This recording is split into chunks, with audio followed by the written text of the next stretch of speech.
kale mwebale era tubebaza mwabatubeerako wano ku Unique Media okubeera nga oba oli amulinda programs etuteeka ate ne muzaagala webatu tuba tugenza obukyamu ne mutuguidinga mu comments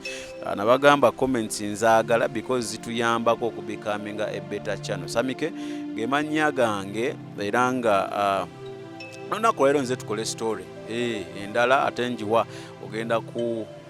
kubaako ekyokuyiga era ogenda jagala lwansonga this time round tugenda kutambulira mu bujulizi oba oli awo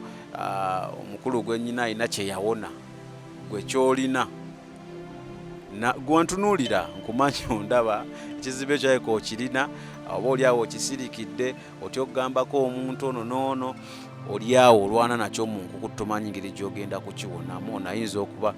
kyekyo ekizibu kyagenda okuba nga tunyona olunaku olwaleero kyeyawona omuzimu ogwo gwali gumuliko. Mbaagala nnyo mu commenting in a civil way, temutyobola temuvuma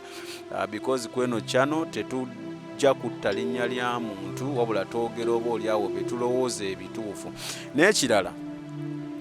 si buli gwendeta ku channel eno oba buli omu sifa abeera ku channel eno sifa abasinga amagezi mu nsi Uganda wabula tulowooza nti bye twogera bwe tuba twogedde ebigambo 100 gwe ngola 88 bya kisiru biri bitwale ebyekisiru byaffe bikole ki bitulekere jjamu 1 2 oba oli awo ekikuyamba okulaba ng'otambuza obulamu. Kansoke muwe akadde yeyanjule ate oba oli awo nyanjule kyetugenda okuba nga twogerako olunaku olwaleero. Ogamba otya ssebo? Ni Mr. Sami. Yesu yeebazibwe. Amiina. Amanya nze tulya muleba Jefta naye abasinga bampita Jeff kubanga ekya Jefta kyebakalubizaamu, so tujja kutambula n'erya Jeff kubanga lyerisinga okumanyikibwa. Naye ngenda kuyita Jeff. Jeff simanyi twenoonyezaako ffenna ne tulaba nga tulina kye tulina okuwa eggwanga lino. Olunaku lwe tugenda kuba twogera ku Musterbation. Omukulu ono atudde wano agenda tunnyonnyola twayogera mu inbox awo oba oli awo ng'amaze okulaba enjiri ey'omukulu Roni, Pastor Roni anagamba nnyina obujulizi ate siswala kubwogera ne ngamba ate ezaani agaana okulaga obujulizi buno eri abantu. Yaŋŋambye nti Musterbation yamukolera ebbanga eryawera naye mukama yamuwonya. So njagala tuddeyo obutambi tuluvuge yatandika atya, kino kyamujjira kitya, oba oli awo okubanga akola ebikoleyo bye yali akola nga tebimusanyusa naye nga yeesanga abikola. Nkiwaggwe ojja kufunamu ekyokuyiga because tugenda tuvuga paka ate oyatuukira okubanga awona n'aba nga takyabikola. Nyina kyempayiriza mukama wange? Tewali kyowayiriza nga bw'obyogedde era byonna bituufu n'ebirala bye ngenda okwogera bituufu kubanga obujulizi buno siga nti bwa ssente nti kambuweeyo bampe ssente,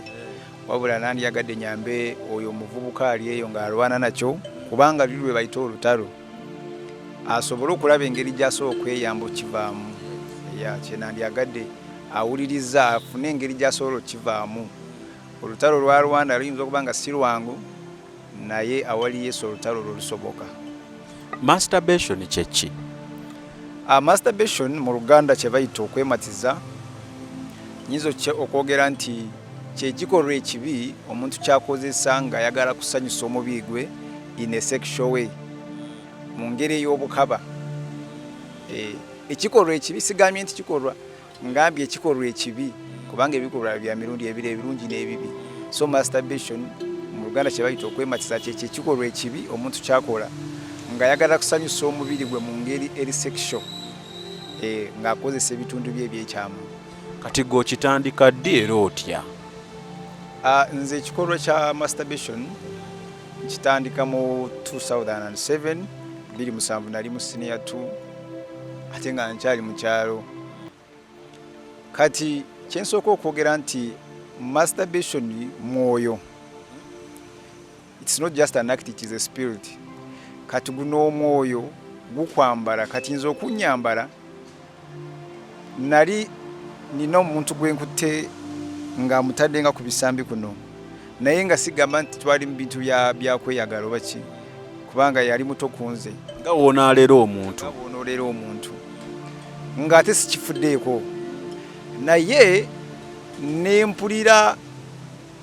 omwoyo okwakirira kw'omubiri ng'omubiri gulinga ogwakirira ate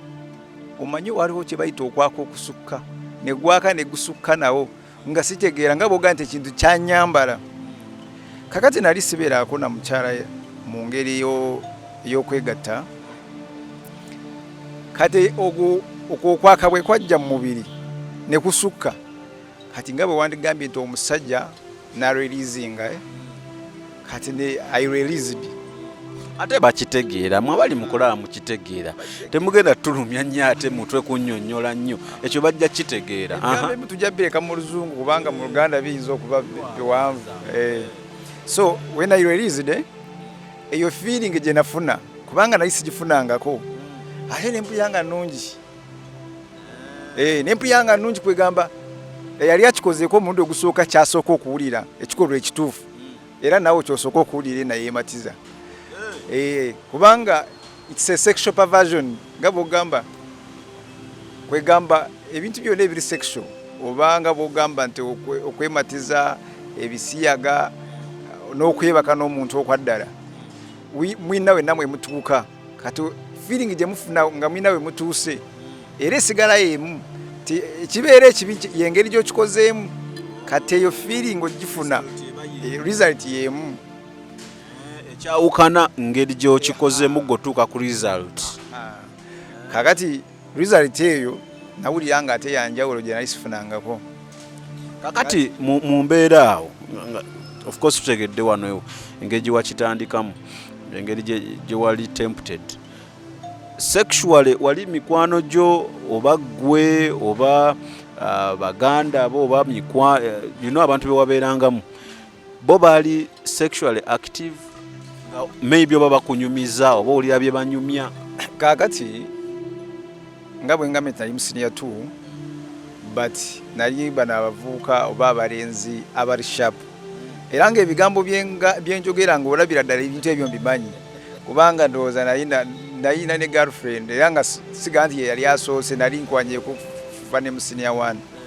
actually nfuna girlfriend asooka ndowooza nga ndi mu P6 naawe ate kulimba ki mu P6 nalina emyaka 12 engeri gye nanfunamu yo yanjawulo tujja kgendayo naye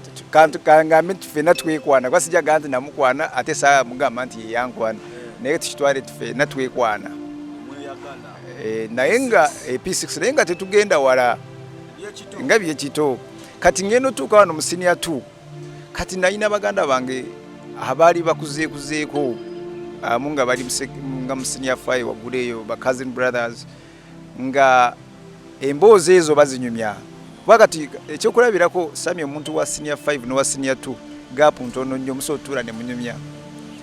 kati ate ne ku ssomero mubeerayo n'ebikoosi jjukira oli mwana oli sharp bakimanyi oli sharp kati emboozi ng'ezo zibeeramu nnyo so otuuka ekiseera nga theoretically nga obimanyi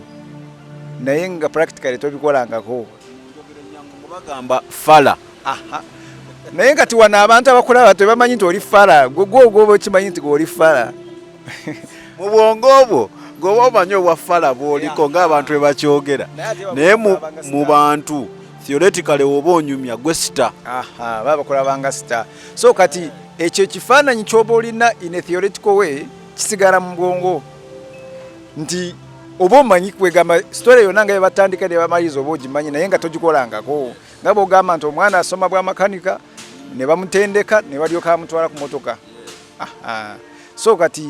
engeri gyekyatandikamu nti theoretically nali manyi ebintu ebyo nga mbirina mu bwongo naye nga practically nga sibikolangako so kati ekintu ekyo bwe nkikola first time nempulira bulungi ne wayitayo eddakiika nga nk'essaawa ng'emu ningamba naye kati eno feeling eno okugibeezaawo omuntu akola atya kubanga mpulira nandyagadde nsigale nga ngifuna ate nga kati on a sad note nti nalina fiirwa abazadde kati nga abazadde abange nga bali bafa akawuka kati ng'ekintu ky'okwegatta kyakyo nkitya oyinza okufuna akawuka era ku bintu ebyekugamba nti nali nkina theoretically nga practical sikikola siga chances tezaaliwo chances z'okwononeka zaalingawo naye nga kiri ekifaananyi kigamba akawuka katta kuba nali nkalabyeko kati ekyo ne kimbeeramu nga nte nkitya kati eno feeling neebuuza ngifunye etya kati let me tell you one thing abantu kyebatamanyi nti nga bw'olaba abantu Omwoyo Mutukuvu ayigiriza ne Sitaani ayigiriza kati ekyokulabirako bw'okwata abaana ababiri n'obateeka mu room omuwala n'omulenzi ne bakuliramu nga bali abo babiri bayita emyaka 18 ku 2 obasanga nga bali abo ate nga teri abalina kyabasomeseza olaza aba bakijjawo ng'obawabiwa emmere tebalina kye balaba nti Sitaani naye akola atya abasomesa kati nga sami nga bwoga nti nyina ekintu kye nayiga for example nze nayiga okuvuga motoka nga teri anjigiriza ekitegeeza Omwoyo Mutukuvu yaba kuyambye okuyiga kati ne Sitaani akuyigiriza kati bw'otandika okwebuuza nkikoze ntya anti awo Sitaani wayanguyira amagezi akuwa ate kankula ekidde n'ekirala Jeff olaba nona abatulaba buli omu ali eyo atulaba alina kye yali yeeyigiriza nga tewali amuyambyeko n'akiyiga buyizi towakana buli ali eyo waliwo ekintu ekyo nga wakiyiga buyizi nga teri yakikuyigiriza era abasinga masturbation abamu abasinga tebabayigiriza masturbation abamu Sitaani yabayigiriza so kati nze bwe kyatuukawo ne ngamba kati nkoze ntya kati mba nkyali awo kuba nali mu kulunda ante ninga naye omuntu bwe yatandika okwetigaatiga tekisobola kuvaamu result ng'eno nentandikira awo result nekomawo nenga ate kati nze maze ate omukazi oba okyetaaga nenkikola okumanya ennaku ngeezo nga 3 kati nenga nengambako muganda wange gwenzerako nemuganda naye omanyi nyina ekintu kye nazudde nkikola bwenti ne bwenti ate kino kyekivaamu kakati omanyi nga bwe tulina kye bayita divine connection tulina nekyatwandiyise oba satanic connection nti omuntu eyandikuyambye mu kifo ky'okugenda ku muntu akuyamba ate oyinza okugenda ku muntu akwongerayo mu kibi kati yangamba batwali mu room angamba gw'okitandise butandisi kati twalinawo mattress nangamba olaba mattress eyo mwalimu akanya kati akanya nanga kati nze ate ereve yange nga teyagivaamu yayina n'akanya obuvalizo yagukubamu sebaana bwe lindako balina mattresses nga zirimu ebinnya ng'ate ye bwe bagamba okwetigatiga ate si bwakola ye mattress ye mutigatiga yayina leve endala naye ekibi kisigala nga kyekimu lindako ogendewo ono muganda wo wali ogenza akuyambe oba ogenda munyumizaako bunyumiza oba ogenda mugamba kizibu abeeko engeri gyakuyamba ekituufu kiri nti nayogera bwogezi ekitegeeza nti singa yali omuntu anyamba awo yandingambidde awo so nze nayogera bwogezi nga bwogamba ekintu kibaddewo okinyumizaawo omuntu nogamba wala akantu akatuuseewo wano kati nga bwe kiba kibi ali ayinza okugamba kino ekintu kyoyingidde kibi obaga esaazi omuntu bw'ajja nangamba nyina omuze gwe natandise nangamba nti masturbation nebyenkola byonna mbireka kyovala nsazeewo ninga akamba abavubuka obujulizi kubanga nze manyi kyekitwala kuyingira masturbation n'ogivaamu tujja kutuukayo kakati bwe munyumiza nangamba nandaga bye yandaga nengamba kiri nomo so nange niyongera mu maaso nentandikiraawo awo nali mu senior 2 sami kyensobola okugamba nti bwe natandika okwematiza natandika nga oyematiza ku makya ng'ozukuka newematiza emisana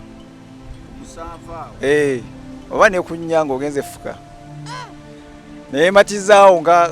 11 ng'ovudde ku ssomero emirundi si mingi ndaba newematiza ng'ogenda kwebaka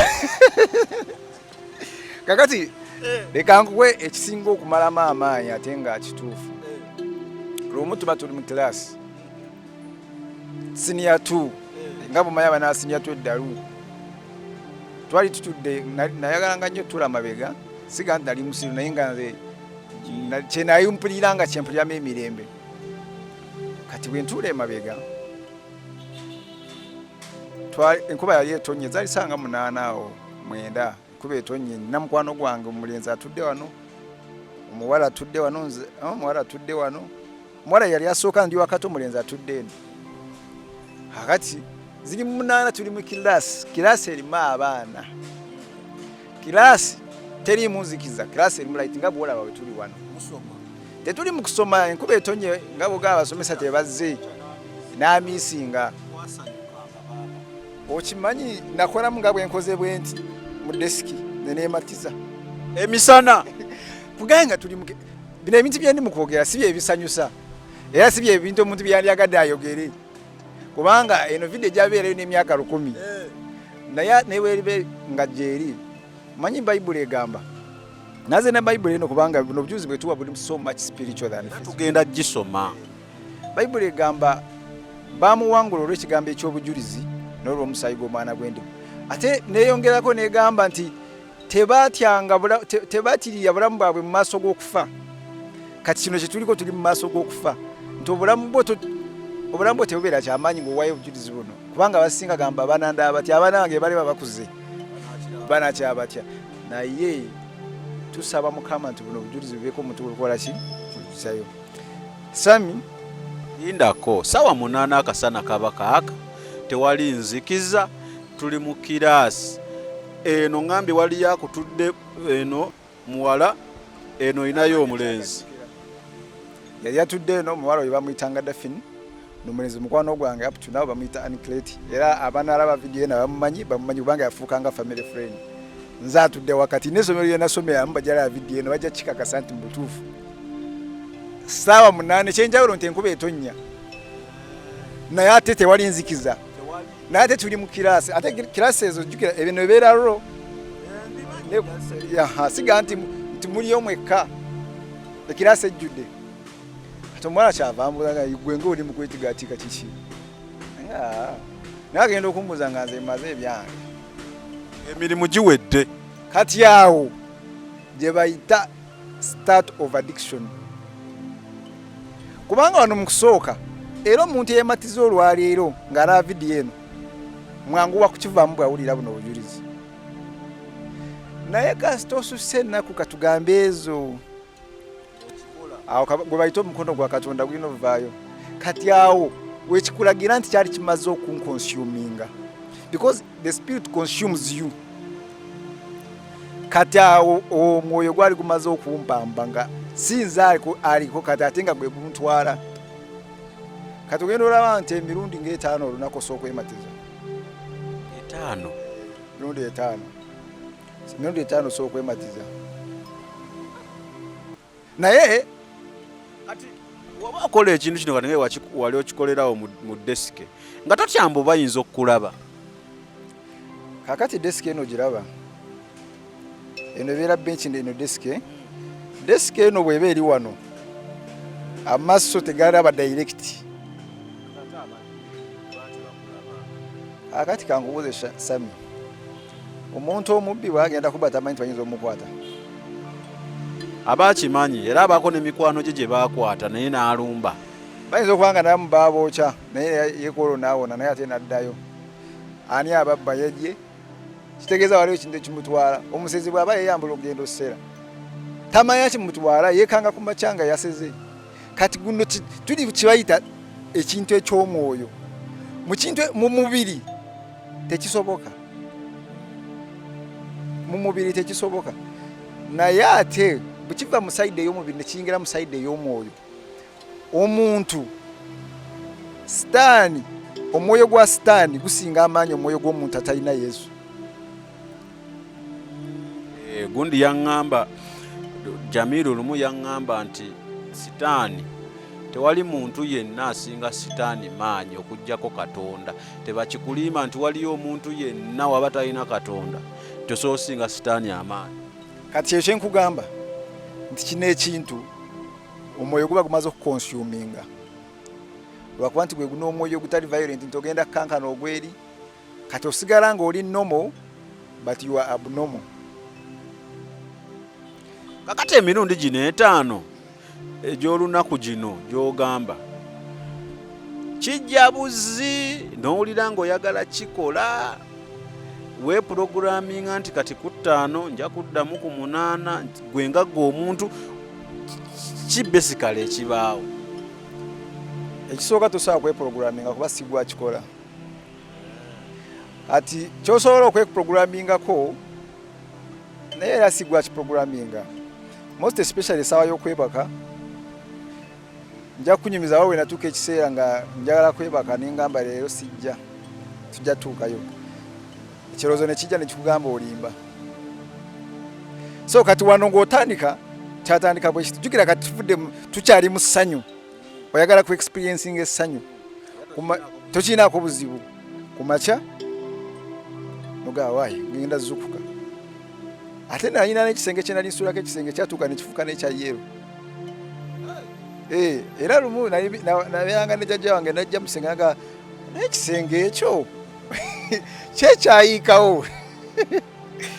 mukama atusaasire mutuufu kubanga naye omulenzi oyo andaba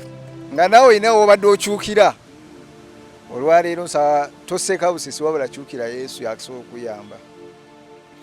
So kati ku makya ogenda ozukuka nosooka weematizaamu awo. It feels normal at first. Otuuka ku ssomero kati ku ssomero guno omwoyo ogukukwatira we wano ogenze nga mu bathroom kufuka oba wakamala okufuka ekintu ekikugana naye weesanyuseemu awo ne weesanyusaamu n'ogiramu awo nga ku 10 awo n'ogiramu awo ng'ogenda kuddaaka naye ate ne bwogenda okwebaka kati ate bwogenda okwebaka obanga alina omukyala ewaka awo balabira nga kiri nomo. Kati egwo omwaka ogwa senior 2 ne guggwa bwe tutuuka mu senior 3 nakikola emyaka 14 kati ate tuli mu mwaka ogusooka kati bwe tutuuka mu senior 2 mu senior 3 tandikamu kikoowa. One, masturbation adraining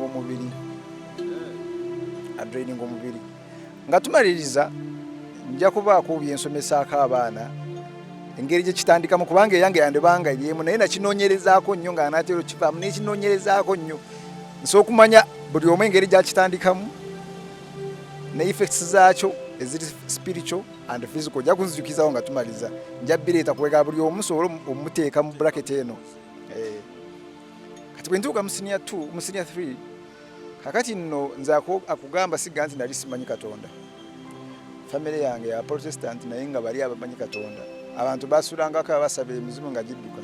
Kisegeeza sigamba nti ewaka wali wabi nnyo nti tetumanyi Katonda. Era mu senior 3 nali youth leader mu church yaffe ya Protestant. Nnyo.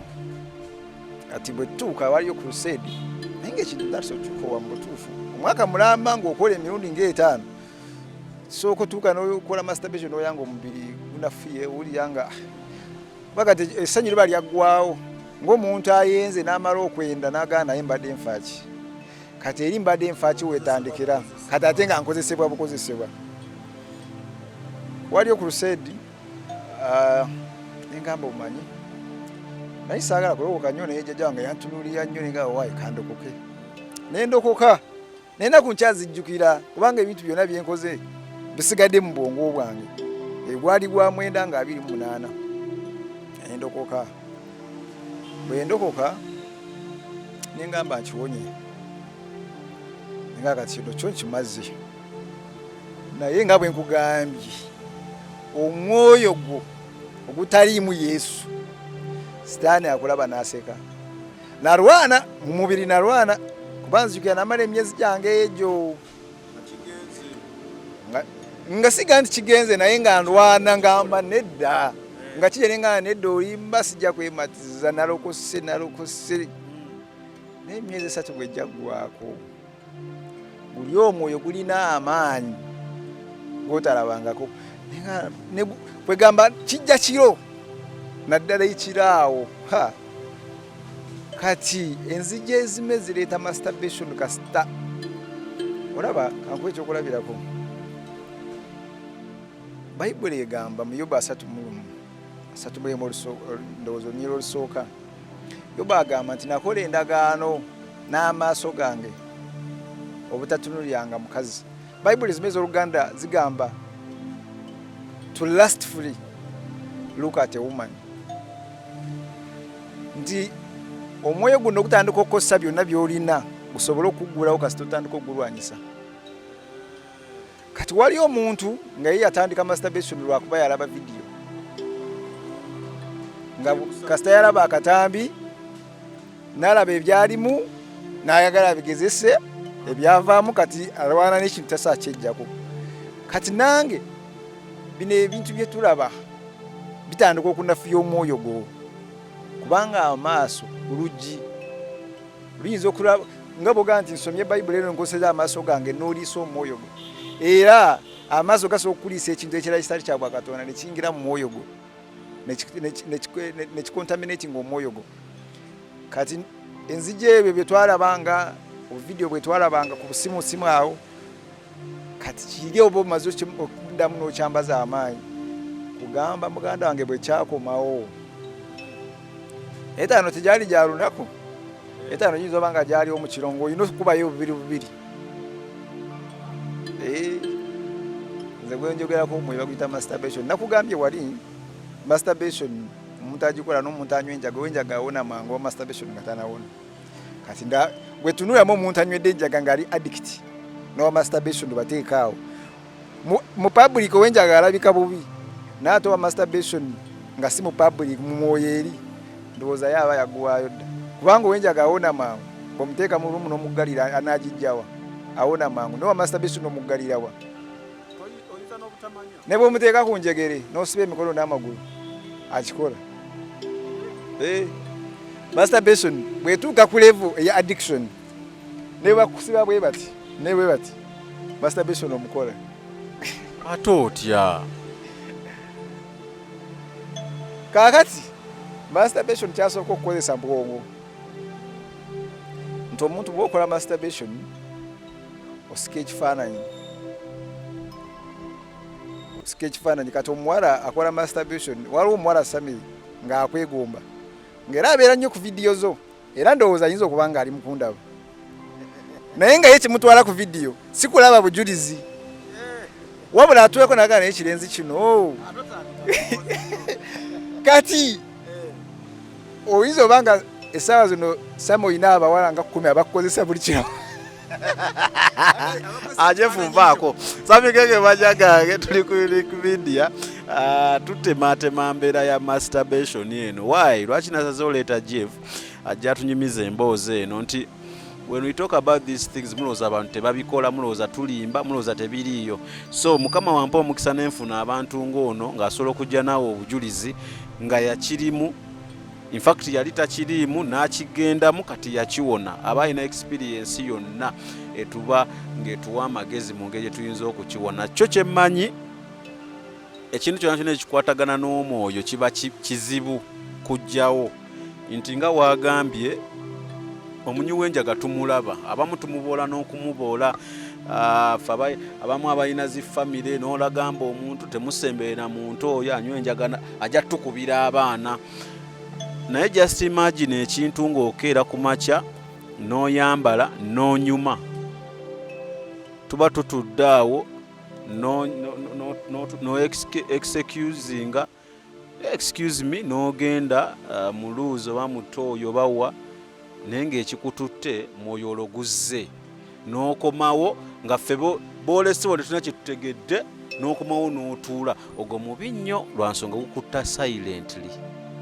So abazadde naawe omwana oba olaba yiga nyinza oba mbisekeramu emboozi tugisekeramu lwa nsonga byaliwo kati tubinyumyako ne tuseka naye jjamu ekyokuyiga. So obadde oŋŋamba nti buba bwongo ya masturbation akozesa nnyo obwongo obwo sitaani akozesa nnyo endowooza yo nti bw'oba oli mwana wa ssomero oyina katicha akakuba kati ticha akukuba obanga mulimu akada mu ssomero buli omwaka yayandira ate gwe tojja tawaana nako kasita otuuka ewaka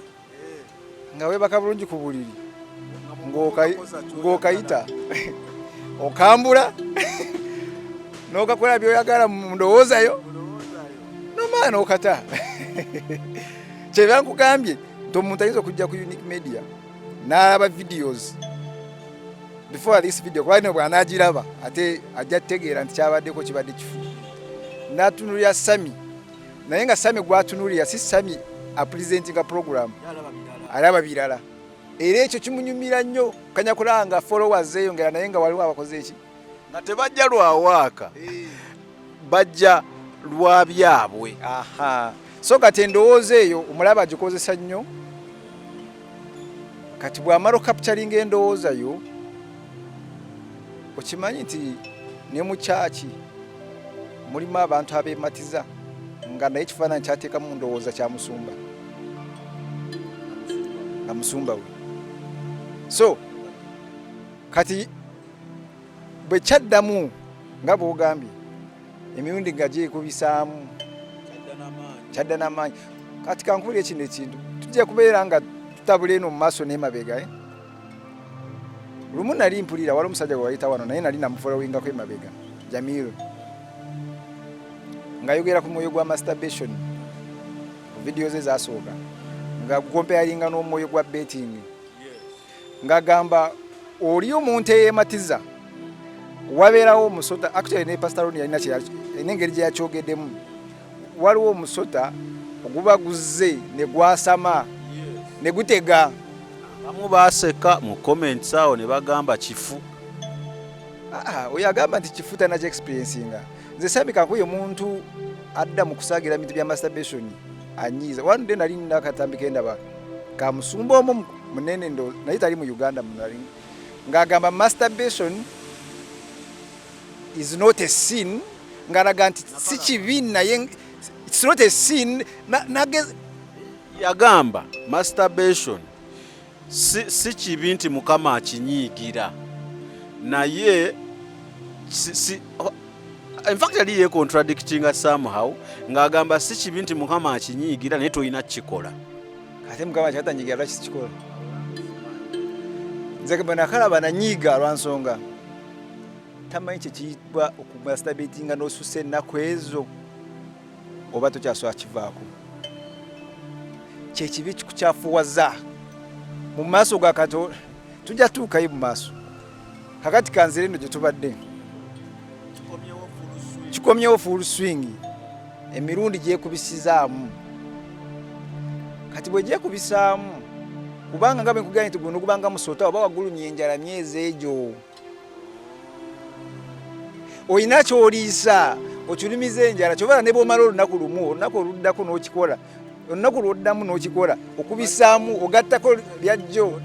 kubanga kino ky'ofiidinga wakulumiza enjala. Omuntu ali mu kisiibo kya nnaku 3 buli kyalaba ayagala kulya kubanga omubiri aba yawuli ayagala kulya kubanga olubuto terusobola kwetika byonna. Kati kino ekisoza kibeerawo nga kiteeza akamwa era emyezi 3 nkiwa kyali kitandise okukoga nga kirese n'amagumba ng'ogenda kiwangula nga ngenda kiwangula naye sitaani tapowa mangu sitaani tapowa mangu waddamu akuba bubi nnyo era yankuba bubi nnyo.